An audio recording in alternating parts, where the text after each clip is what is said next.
ไม่ก่อนนักพร้อมอยู่นะ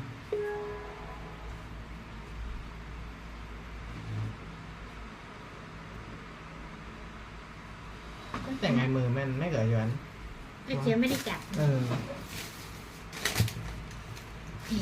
อยากเอาขนมคือเมื่อกี้บอกก็ไม่เอากินน้ำหอมยั่วใจยากยั่วใจลงตัวนี้แดงๆจะกินนี่ไงกินนะกินอะไรอ่ะเรากินไม่เยอะอันนี้อะไรอ่ะไข่ตอนนั้นเธอก็ไม่กินเธอซื้อมากินนี่เหรอเอามี2ข้างเนาะกินไปเลยไม่ต้องอันนี้ไม่ต้องเกรงใจเสียไม่ใช่ไม่อิ่มเจอก็สั่งใหม่ไม่ใช่อย่างเชมิโก้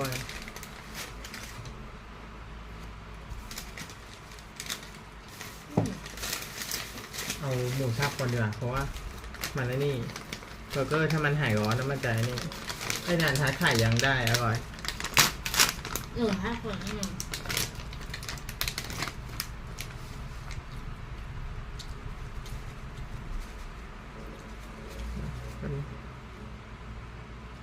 เพราะพวกนี้มันแป๊บเดียวหมดขอนกินยัง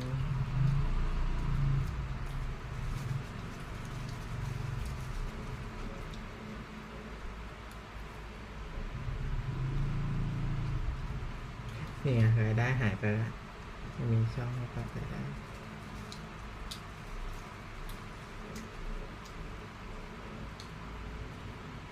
ได้ไปเราไม่หยุดหรอก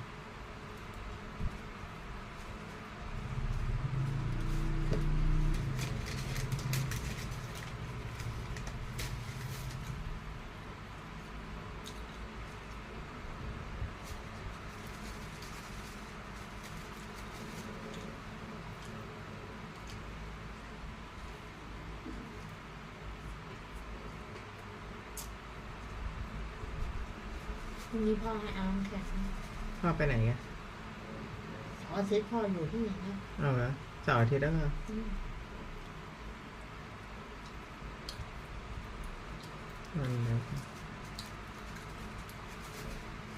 ตัดมั่งใส่อะไรอ่ะหมูสับ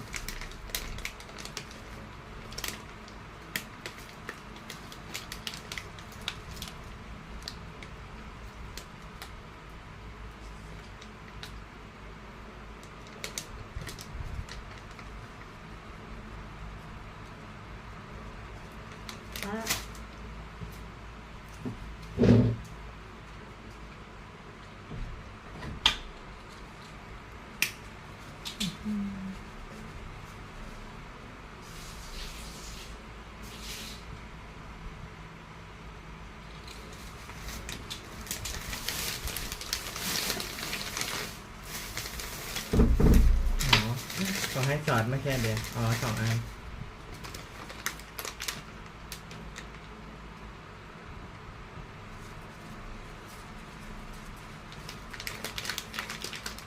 พี่มอง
ไม่บิ๊กเปล่า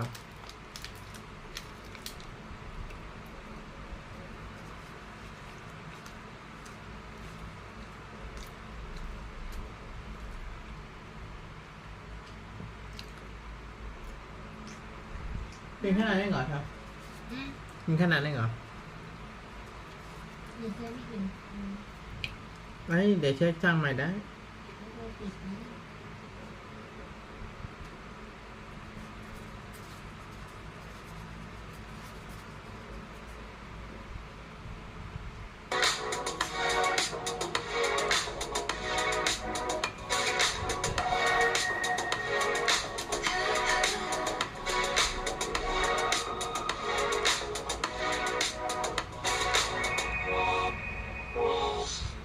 Welcome to the Ken McElroy Show. I'm your host, Neil. Hey everybody, how are you guys today? We're just having some fun leading up to this. Hey, welcome. Hope you guys had a great weekend. Definitely. So today's Master Course Tip of the Week, we always start with that, is never get an adjustable rate mortgage. You definitely want to do something that's a smart mortgage. Yeah, before we jump off of that, so what you guys need to pay attention to, I think, when you're looking at mortgages or interest rates, you'll always know what the bank wants by what they're offering you. So it's like when I used to live in Vegas, like you knew that the occupancy was low at $89 or $99 rooms, that those were like the teaser rates to get you to stay at some place. Same thing with interest rates. So you're going to see these really tempting offers, and so be careful, because it'll look like a better deal, but it might be for 1 year or 2 years or something like that. So just be careful and think long term. Definitely. So we have people from all over today: Cincinnati, Toronto, Europe, Turkey. They're just all over the world watching. Good. Well, Trying thank to you. educate. Shout out to everyone. I have no idea what time it is in Europe or Turkey. Nice to have you guys. So this weekend we basically just did nothing. Oh wow, that's not true. I did a lot. That's You true. did I nothing. did nothing. I sold a home, and I had all this really cool art. So I like art, and so I had it all shipped down to Arizona, and anyway, it was cool actually unpacking it all and kind of getting it ready to display again in our home in Arizona. Yeah, it's looking good. Took 2 days. Yep, and you're on day 7 of your 10-day class? Day 8. Yeah, I'm on a detox. You guys might know I do 2 a year, and I feel so much better. Yeah, definitely. All right, well, if you guys are watching, make sure you hit the like button. We always appreciate that, as you know. And also, we're doing another free webinar on wholesaling. So make sure you check that out. It is next week. Go ahead and sign up at kenmcroy.com/webinar. It's a great, wholesaling's great if you have no money and you're trying to get started. Anybody, you don't need money to do it. So it's a great way to get into real estate. It is. It's a great way to learn. Yep, totally. So today we're going to be talking about lessons from a pro investor. Yeah. So that would be you.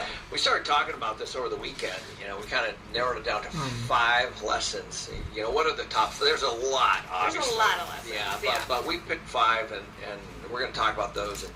And so, some of these are hopefully not too foreign to you guys, and hopefully you adopt these, because these are well thought through. These are things that we talked about literally over the whole weekend while we were figuring, or working on all the art stuff, and we came to these top 5. So hopefully you enjoy them. Yes, definitely. So the first one is a mistake that I kind of made. Yeah. Which was paying off my properties as I go. Yeah. So this is really common. So essentially, this is all about debt. I was afraid of debt. Yes, as I understand this, if you take a look at it, there's kind of, there's good debt and there's bad debt. And of course, hopefully you know the difference. So good debt is debt that's used that other people pay off for you. And bad debt is debt that's used for like credit card debt or things, where you're racking up debt and you're paying these 18 to 20, 22% interest rates. So those are the 2 kinds of debt. And unfortunately, not all debt is treated the same. And so debt is kind of a bad word, I guess. And so like you, like my parents, like my brother, like, so many others, that they don't like to be in debt. They have this stigma around debt. And I'll tell you guys, as we're moving into this next period, Facts are the facts. You know, we have high inflation right now. Cash is a liability and debt is an asset right now because of inflation. So if you can fix debt, then you're actually beating inflation. So it's hard to wrap your head around, but this is kind of the mistake a lot of people use. The whole point, if you think of, you know, I did a talk in Dallas about a month ago, actually with Kiyosaki and George Gammon, and Ron Paul was there, and Simon Black, and a whole bunch of really, really smart people. And we talked about, my talk was be the Fed. Because, you know, right now, everywhere, people are printing cash, adding cash to the, you know, to take care of everything. And we're not going to go down this rabbit hole and say why. The point is they are. So the countries, states, they're all getting more in debt to take care of the people, period. So be like that. You know, do what they're doing. Well, just as like a general example, I mean, I, you know, paid cash for my first 2 properties, and if I would have just put down, you know, the 20% down payment, I could have a much bigger portfolio. Yeah, right now you have 3, you probably could have had 5 or 6. Yeah. Yeah. So, you know, history's a tough lesson. I mean, it didn't turn out bad for me, but it could have been better. No, and the other thing is, let's don't discount the fact that you have a lot more cash flow. Yeah. So, you know, and that was your goal back then, was to be financially free. But I think a lot of times people are, that, you know, you need to look at debt as a tool. Mm-hmm. That's it. You know, there are times to use it and times not to use it. So I don't use debt, obviously, for buying anything that goes down in value. Right. Period. I don't use debt for land. I just pay for land. You don't want to be, there are things that I have, like the resort that I own in Sedona, there's no debt on it. And the reason, I could put a lot of debt on, the thing's worth a lot of money. But I don't want to ever have, I want the cash flow to be able to produce. So there's choices that you could make around what you should have debt on and what you shouldn't. But the general rule is, if your debt is covered with somebody else paying it, not you, not from your paycheck, you know, somebody else, then it's better. You know, a lot of people use debt to cover inventory. Let's say they're a manufacturing company. They have to take lines of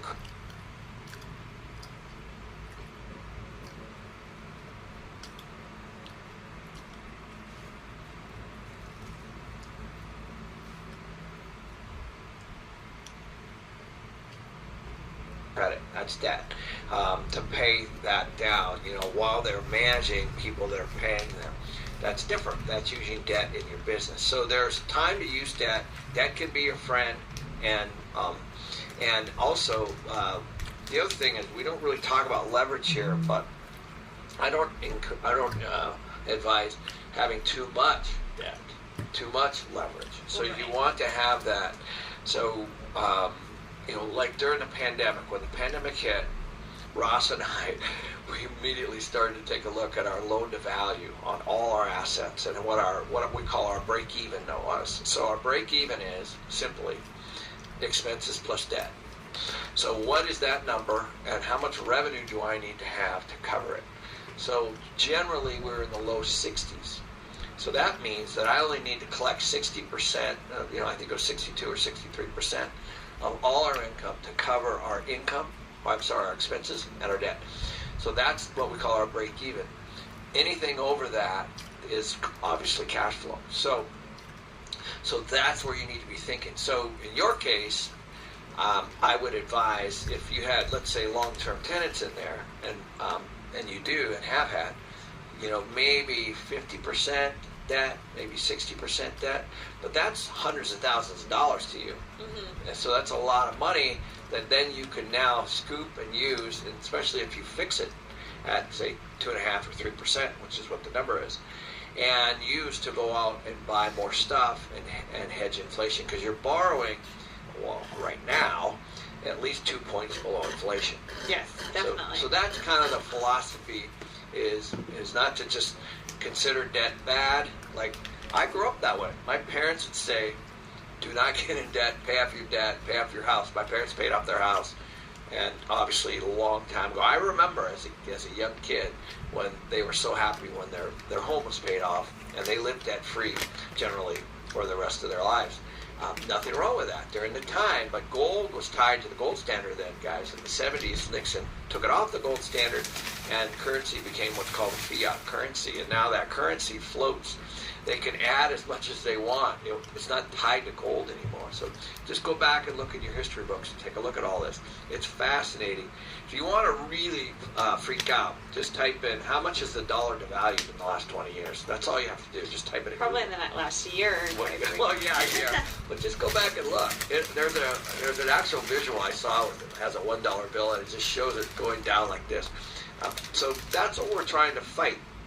You're not going to win the fight, but you can certainly manage to it. You know, on YouTube, Josh has a great question, and I actually get this question a lot. After he saves, he's a renter. After he saves the 20%, should he buy a rental property or buy himself a primary residence? Yeah, so if you can, do the house hack method. Yep. You know, so what you can, so I have a friend that just did this. He's a young kid. I love this kid.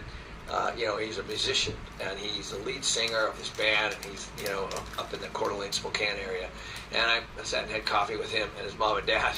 It was cool.